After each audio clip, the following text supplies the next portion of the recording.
വലിയ വിവാദങ്ങളാണുള്ളത്. കായിക വകുപ്പിൻ്റെ ഒരു റിപ്പോർട്ട് എൻ്റെ കയ്യിൽ കിട്ടിയിട്ടുണ്ട്. അത് ഗൗരവതരമായി നമ്മൾ പരിശോധിച്ചുകൊണ്ടിരിക്കുകയാണ്. അതിൽ ഗുരുതരമായ ആരോപണങ്ങളാണ് ഉള്ളത്. ഇതുമായി ബന്ധപ്പെട്ട് ആ അന്വേഷണ റിപ്പോർട്ട് സർക്കാരിൻ്റെ മുന്നിലെത്തിയിട്ടുണ്ട്, സർക്കാരിൻ്റെ പരിഗണനയിലാണ്. അത് പരിശോധിച്ച് വേണ്ട നടപടികൾ അക്കാര്യത്തിൽ സ്വീകരിക്കും. സർക്കാരിനെ ഒഴിഞ്ഞു മാറാൻ കാരണം സർക്കാർ ഇതിൻ്റെ ഭാഗമല്ല. കേരളത്തിൽ വന്ന് മെസ്സി കളിക്കും എന്ന് പറഞ്ഞ് ഇപ്പം ഇത് തന്നെ കൊടുത്തത് ഇവരുമായിട്ട് എഗ്രിമെൻറ്റ്, അർജൻറ്റീനൻ ഫുട്ബോൾ അസോസിയേഷനുമായിട്ട് എഗ്രിമെൻറ്റ് വയ്ക്കാൻ ഒരു സ്വകാര്യ സ്ഥാപനത്തിന് അനുമതി കൊടുത്തതിൻ്റെ പ്രൊസീജിയർ എന്തായിരുന്നു പ്രൊസീജിയർ? എക്സ്പ്രഷൻ ഓഫ് ഇൻട്രസ്റ്റ് വിളിച്ചിട്ടാണോ കൊടുത്തത്? ഒന്നുമല്ലല്ലോ കൊടുത്തത്. ഒരു കമ്പനിക്ക് അത് കൊടുത്തു. വിപണി മൂല്യനിർണ്ണയമോ സാമ്പത്തിക ശേഷിയോ ഫണ്ടിൻ്റെ സ്രോതസ്സോ ഒന്നും പരിഗണിച്ചിട്ടില്ല. ഒരു കാര്യവും പരിഗണിച്ചിട്ടില്ല. പിന്നെ ഇത് സംസ്ഥാന ഗവൺമെൻറ്റും യഥാർത്ഥത്തിൽ ഇതിൻ്റെ പല കാര്യങ്ങളും അറിഞ്ഞിട്ടുണ്ടോ? പരസ്പര വിരുദ്ധമായ പ്രസ്താവനകളെല്ലാം ധാരാളം വരുന്നുണ്ട്. അപ്പം ഞങ്ങളത് പരിശോധിച്ചുകൊണ്ടിരിക്കുന്നതല്ലേ. പരിശോധിക്കുന്നതിന് മുമ്പ് തന്നെ എൻ്റെ മുമ്പിൽ ഒരു പരാതി കിട്ടിയപ്പോൾ തന്നെ ഞാൻ ഏതോ സ്ഥാപനത്തെ പൂട്ടിക്കാൻ വേണ്ടി ഇറങ്ങുകയാണെന്ന് പറയും. എൻ്റെ കയ്യിൽ കിട്ടിയിട്ടേ ഉള്ളൂ, ഞാൻ ഒന്നും ചെയ്തിട്ടില്ല അതിന് മീത്. അത് പഠിച്ചുകൊണ്ടിരിക്കുന്നേ ഉള്ളൂ. ഞങ്ങൾ പരിശോധിച്ചുകൊണ്ടിരിക്കുന്നതിൽ എല്ലാ മാർഗത്തും പ്രഥമ റിപ്പോർട്ടുകൾ ഞങ്ങൾ ശേഖരിച്ചിട്ടുണ്ട്. അതനുസരിച്ച് ഗുരുതരമായ ക്രമക്കേട് ആ കാര്യത്തിലുണ്ട്. ഒന്നൊരു GST വെട്ടിപ്പ് നടന്നിട്ടുണ്ട്. 2, ആ വെട്ടിപ്പ് നടത്തിയത് കഴിഞ്ഞ ഗവൺമെൻറ്റിൻ്റെ കാലത്ത് തന്നെ കണ്ടുപിടിച്ച് നോട്ടീസ് കൊടുത്തിട്ടുണ്ട്. പക്ഷേ പിന്നീട് അതിൻ്റെ അകത്ത് അത് മരവിപ്പിക്കപ്പെട്ട പോലെ അന്വേഷണം മരവിക്കപ്പെട്ടതുപോലെയുള്ള ഒരു സ്ഥിതി പിന്നീടുള്ള 7 മാസം ഉണ്ടായിട്ടുണ്ട്. അതടക്കമുള്ള കാര്യങ്ങൾ പരിശോധിച്ചുകൊണ്ട് സർക്കാരിന് നഷ്ടപ്പെട്ട തുക ഈടാക്കുന്നതിന് വേണ്ടിയിട്ടുള്ള നടപടികൾ സ്വീകരിക്കും. അതിൻ്റെ ഉണ്ടായിരിക്കുന്ന അനാസ്ഥയെക്കുറിച്ചുള്ള അന്വേഷണം നടത്തും. അത് ധനകാര്യ വകുപ്പ് നടത്തും. ഗുരുതരമായ ആരോപണങ്ങളാണ് അതുമായി ബന്ധപ്പെട്ട് വന്നിട്ടുള്ളത്, ശ്രദ്ധയിൽപ്പെട്ടിട്ടുള്ളത്. പ്രാഥമിക പരിശോധിച്ച് ഉചിതമായ നടപടികൾ സ്വീകരിക്കും. അന്വേഷണ പരിധിയിലെല്ലാം പെടുമല്ലോ. അന്വേഷണം നടത്തുമ്പോൾ എല്ലാം പെടുമല്ലോ, എല്ലാം പെടും.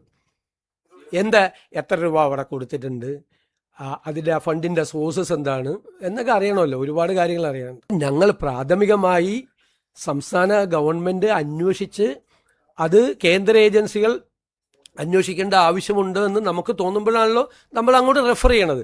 പ്രാഥമികമായ പരിശോധനകൾ പൂർത്തിയാക്കിയിട്ടാണ് ഏത് തരത്തിലുള്ള അന്വേഷണം വേണമെന്ന് തീരുമാനിക്കുന്നത്. അത് ഈ പറയുന്നത് പോലെ FCRI ആക്ടിൻ്റെ വയലേഷനോ അങ്ങനെ എന്തെങ്കിലും സംഭവങ്ങൾ ഉണ്ടെങ്കിൽ അപ്പോൾ ആലോചിക്കും. ഇപ്പോൾ നമ്മൾ ഇത് പരിശോധിച്ചുകൊണ്ടാണ്. അപ്പോൾ ഉചിതമായൊരു അന്വേഷണം വേണം എന്നുള്ളൊരു അഭിപ്രായത്തിലേക്കാണ് എത്തുന്നത്. അത് ഏത് തരത്തിലുള്ള അന്വേഷണം വേണമെന്ന് അടുത്ത ദിവസങ്ങൾ പ്രഖ്യാപിക്കും. സ്റ്റേറ്റ് ഗവൺമെൻറ്റിൻ്റെ റോൾ എന്തായിരുന്നു? സ്റ്റേറ്റ് ഗവൺമെൻറ്റിന് എന്ത് റോളായിരുന്നു ഇക്കാര്യത്തിൽ ഉണ്ടായിരുന്നത്? സ്റ്റേറ്റ് ഗവൺമെൻറ് സ്റ്റേറ്റിൻ്റെ താല്പര്യങ്ങളിലൂടെ പ്രൊട്ടക്റ്റ് ചെയ്തോ? ഈ പറയുന്ന ഏജൻസി ഈ കാര്യത്തിൽ ഏതെങ്കിലും തരത്തിലൊരു മുതലെടുപ്പ് നടത്തിയോ? തുടങ്ങിയുള്ള കാര്യങ്ങളെല്ലാം അന്വേഷണ പരിധിയിൽ വരും, അന്വേഷണ കാര്യങ്ങൾ വരും. മലയാള മനോരമയിൽ നമ്മൾ ആദ്യമായിട്ടാണ് പോകുന്നത്. അതിനു മുമ്പ് ഞാൻ മാതൃഭൂമി പോയിട്ടുണ്ടായിരുന്നു. ഇത് മനോരമയിലും മാത്രമല്ലല്ലോ വാർത്ത വന്ന, എല്ലാ പത്രത്തിലും വന്നു. ഇതുമായിട്ട് ഇത് നേരത്തെ ഉള്ള കാര്യമല്ലേ, നേരത്തെ തന്നെ അന്തരീക്ഷത്തിലുള്ള കാര്യമല്ലേ, എല്ലാവർക്കും അറിയാമല്ലോ.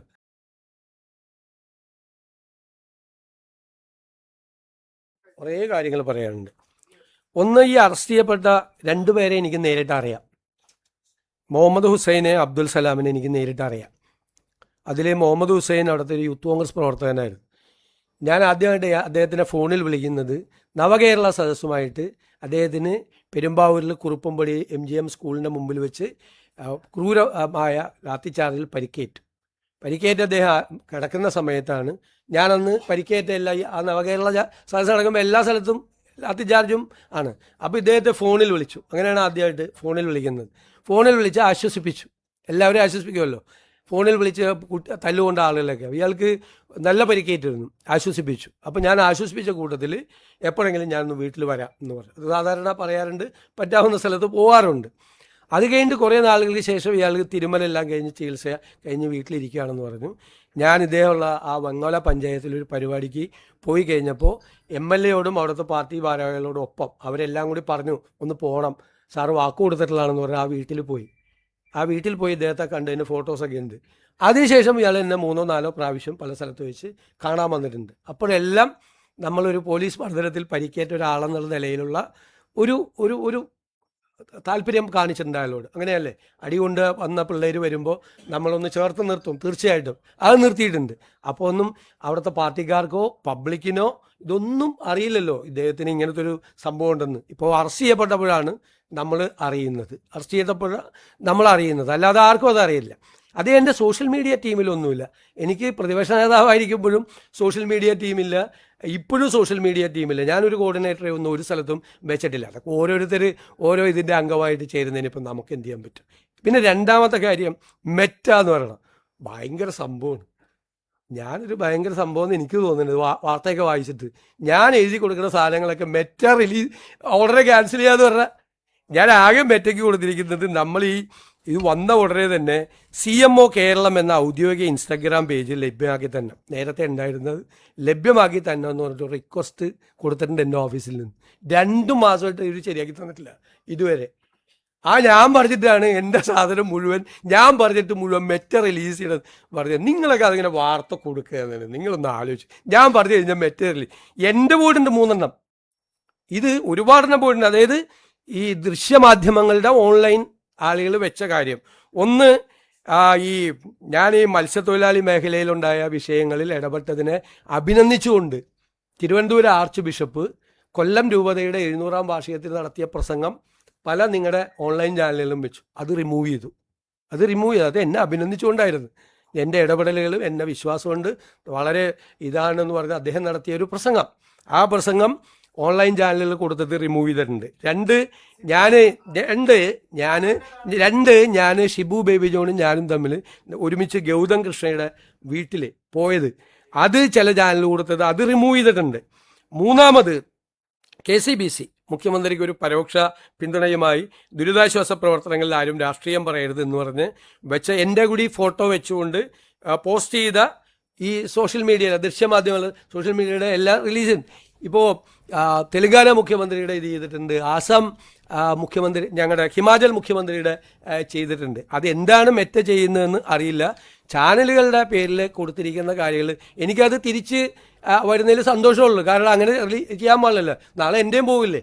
അല്ലാതെ ഞാനോ എൻ്റെ ഓഫീസോ പറഞ്ഞിട്ട് മെറ്റ നിങ്ങളൊക്കെ കൊടുക്കുന്ന ഓൺലൈൻ ചാനലിൽ കൊടുക്കുന്ന സാധനം റിമൂവ് ചെയ്യുമോ? ആ സ്വാധീനം എനിക്ക് മെറ്റയിലുണ്ടോ? ഞാൻ പറഞ്ഞാൽ അങ്ങനെ ചെയ്യുമോ? മെറ്റ ചെയ്യുമോ? ഞങ്ങൾ എൻ്റെ അടക്കമുള്ള എല്ലാം റിമൂവ് ചെയ്യാണ് മുഖ്യമന്ത്രിമാരുടെ പലരും. അത് എന്താണ് മെറ്റയുടെ എന്തെങ്കിലും പോളിസിയിലുണ്ടായിരിക്കുന്ന ചേഞ്ചാണോ എന്താണെന്ന് വ്യക്തമല്ല. അത് നിങ്ങൾ അത് തിരിച്ചു വയ്ക്കാൻ വേണ്ടിയിട്ട് നിങ്ങളുടെ ചാനലുകളിൽ നിന്ന് ഓൺലൈൻ മീഡിയയിൽ നിന്ന് റിമൂവ് ചെയ്തിട്ടുണ്ടെങ്കിൽ തിരിച്ചു കൊണ്ടുവരാൻ വേണ്ടിയിട്ടുള്ള ശ്രമങ്ങൾ നിങ്ങൾ നടത്തണം. അതിൻ്റെ കൂടെ സർക്കാരുണ്ടാവും. സർക്കാർ വേണമെങ്കിൽ കത്തെഴുതാം. ഞാൻ വേണമെങ്കിൽ കത്തെഴുതാം മെറ്റയ്ക്ക്.